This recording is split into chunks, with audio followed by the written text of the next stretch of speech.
नमस्कार, मी प्रणिता बोरसे. आपण पाहत आहात जय महाराष्ट्र. बुलेटिनच्या सुरुवातीला बातमी चेंबूरमधून. चेंबूरच्या सुभाष नगर भागातील एक धक्कादायक घटना समोर आली आहे. इमारतीच्या 6व्या मजल्यावरून 6 कामगार पडलेत. कामगारांनी सेफ्टी किट न वापरल्याची माहिती समोर येते आणि या सर्व कामगारांना रुग्णालयात दाखल केले. दुर्घटनेत एका कामगाराचा मृत्यू झालाय.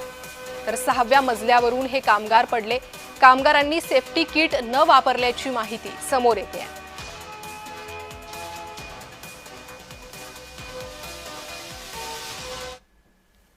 आज आपण बघितलं की ही 36 नंबर बिल्डिंग आदित्यराज ग्रुपकडे आहे. 10व्या माळ्यापर्यंत काम केलेलं आहे. आज आपण बघितलं की या ठिकाणी जो लिफ्टचा डक आहे त्या डकच्या वर 10व्या माळ्यावर फरांची बांधलेली आहे. फ्लाय होता साधा आणि 6 कामगार त्या ठिकाणी काम करत होते. 6 कामगार काम करत असताना त्यांचं वेट कदाचित त्या पेलू शकलं नसेल फरांचीने आणि कुठल्याही प्रकारे त्याचे सेफ्टी बेल्ट नव्हते. सेफ्टी बेल्ट नसल्यामुळे जी फरांची तुटली ते 6च्या 6 कामगार तसे 10व्या माळ्यावरून खाली आले आणि एक माणूस ऑन द स्पॉटच एक कामगार गेला. या संदर्भात अधिक माहिती घेणार आहोत. आमचे प्रतिनिधी मनोज कुलकर्णी सध्या आपल्यासोबत जोडले गेले आहे. मनोज, अपघात नेमका कसा झाला? कामगारांनी सेफ्टी किट न वापरल्याची माहिती समोर येते. ही माहिती योग्य आहे का? अगदी बरोबर आहे. चेंबूरचा सुभाष नगरचा हा परिसर आहे आणि त्याची इमारत क्रमांक 36 पुनर्विकासाचं काम सुरू होतं.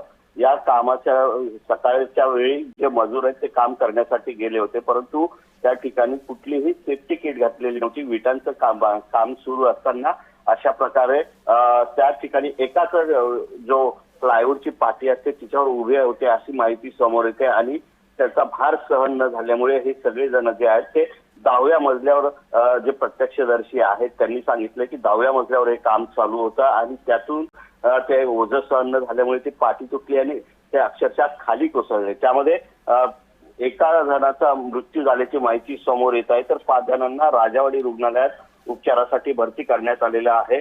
रामाल्लू असा एका जो मृत झालेला मजूर आहे त्याचं नाव समोर येत आहे. तर गुणाधर राय त्याचं वय 22 असून तो गंभीर जखमी आहे. तर ऊस राय, रमेश राय, विजय आणि संदीप हे जे मजूर आहेत यांच्यावर राजावाडी रुग्णालयात उपचार सुरू आहे. परंतु या ठिकाणी जो विकासक आहे तो काम करत असताना मजुरांच्या कुठल्याही सेफ्टीची परवानगी न करता काम करत असल्याचं समोर आलेलं आहे आणि त्यातूनच हा अपघात झालेला आहे. आता पोलीसही त्या ठिकाणी पोहोचलेले आहेत. माध्यमांचे प्रतिनिधी सुद्धा त्या ठिकाणी पोहोचलेले आहेत, परंतु त्यांना सुद्धा शूटिंग करण्यास मज्जाव करत आहेत. एकंदरीतच पोलीस हे कशासाठी आहेत? विकासकासाठी आहेत की सर्वसामान्य नागरिकांसाठी, असा सुद्धा प्रश्न यामुळे उपस्थित होतो. जी मनोज, धन्यवाद तुम्ही दिलेल्या या सविस्तर माहितीसाठी.